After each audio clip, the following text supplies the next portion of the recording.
नमस्कार प्रिय विद्यार्थियों। आज की हम क्लास में निर्देशांक ज्यामिति के बारे में पढ़ेंगे। निर्देशांक ज्यामिति क्या है उसके बारे में अध्ययन करेंगे। आपकी निर्देशांक ज्यामिति है, उस निर्देशांक ज्यामिति के जो चैप्टर 3 है, जैसे मान लो मैं आपको बता देता हूँ कि निर्देशांक ज्यामिति की जो प्रश्नावली है, प्रश्नावली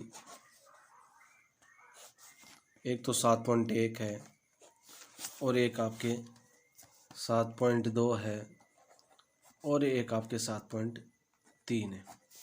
तो इस बार गाइज आपके 7.2 में से और 7.3 में से एक बड़ा सवाल आएगा, यानी इन दोनों में से आपके क्या आएगा, बड़ा सवाल आएगा, एक बड़ा सवाल आएगा और इसमें से आपके एक आएगा छोटा सवाल।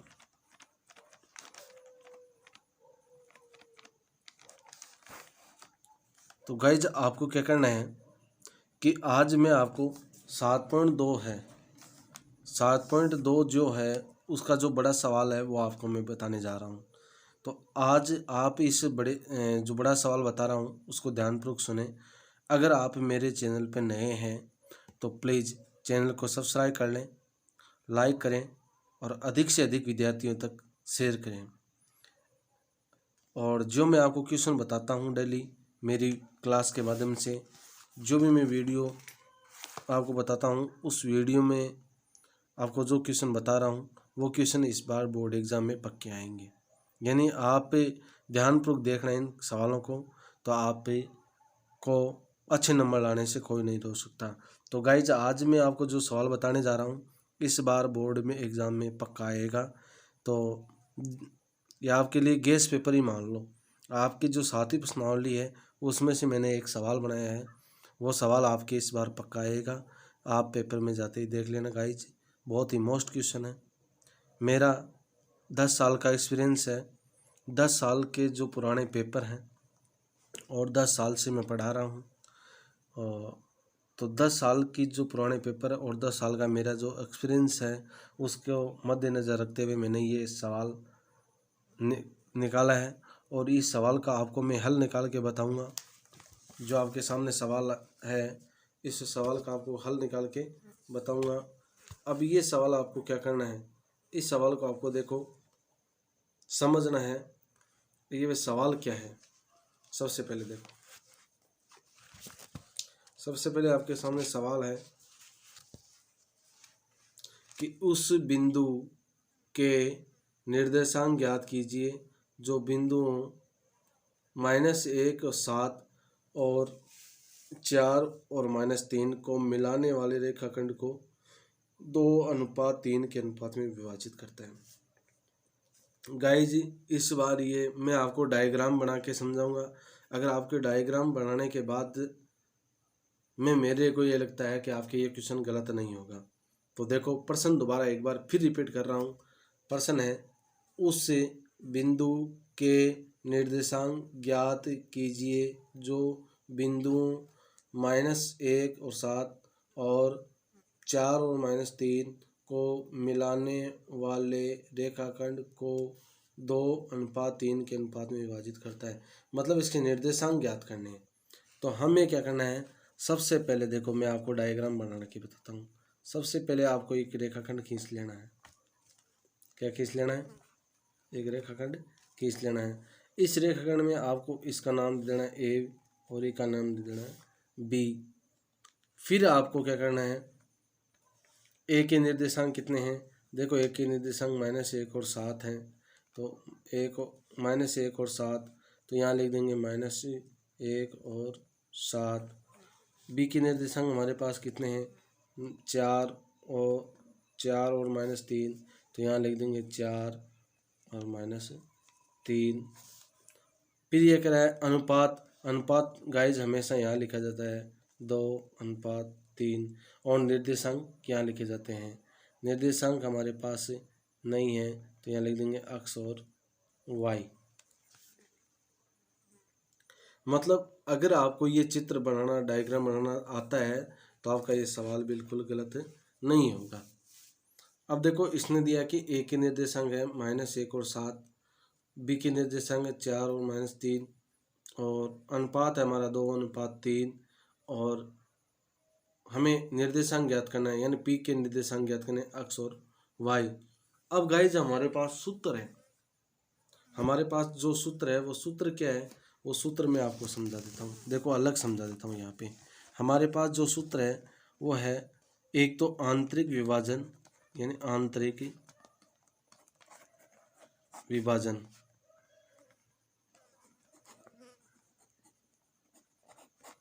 और एक है बाह्य विभाजन। एक होता है आंतरिक विभाजन और एक होता है बाह्य विभाजन। आंतरिक विभाजन में गाइज क्या फ़र्क है और बाह्य विभाजन में क्या फ़र्क है? दोनों सूत्र एक ही हैं, लेकिन उसमें प्लस माइनस का फ़र्क है। देखो हमारे पास सूत्र है अक्ष बराबर m1 और x2 प्लस m2 x1 बट्टा m1 प्लस m2। दूसरा हमारे पास y का है, y बराबर हमारे पास सूत्र है, यही सूत्र है m1 और y2 plus m2 y1 plus m1 plus m2, ये सूत्र है।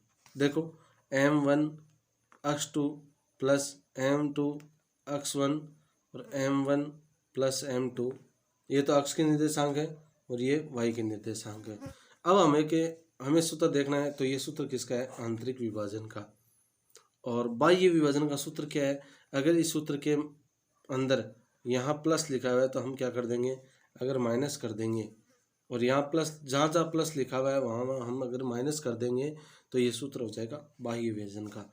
अगर प्लस रहेगा तो कौन सा सूत्र रहेगा? आंतरिक विभाजन का, और माइनस हो जाएगा तो ये सूत्र किसका रहेगा? बाह्य विभाजन का सूत्र रहेगा। अब ये जो हमारे पास जो सवाल है वो आंतरिक विभाजन का है, तो हम सूत्र लगा देते हैं ये, तो हमारे पास ये सूत्र है। अब हम क्या करते हैं, इसको सवाल के अंदर सूत्र को लगा देते हैं। देखो हम निर्देशांक ज्ञात करेंगे, तो सबसे पहले हमारे पास हम लिख देंगे कि x1 कितना है और x2 कितना है। x1 हमारे पास कितना है, x1 बोलेंगे गाइज इसको -1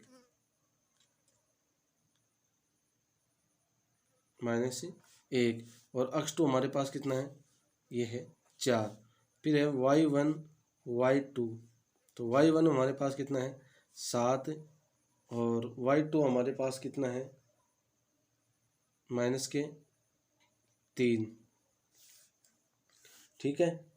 और फिर है m1 m2, तो m1 कितना है हमारे पास m2, तो m1 हमारे पास 2 और m2 है हमारे पास 3, ये लिख लो।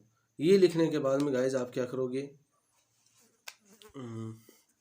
सूत्र लगाओगे। x बराबर हमारे पास सूत्र है m1 x2 plus m2 x1 बट्टा m1 प्लस m2, और यहाँ मैं लगाता हूँ y बराबर m1 y2 plus m2 y1 बट्टा m1 प्लस m2, ये सूत्र है गाइस।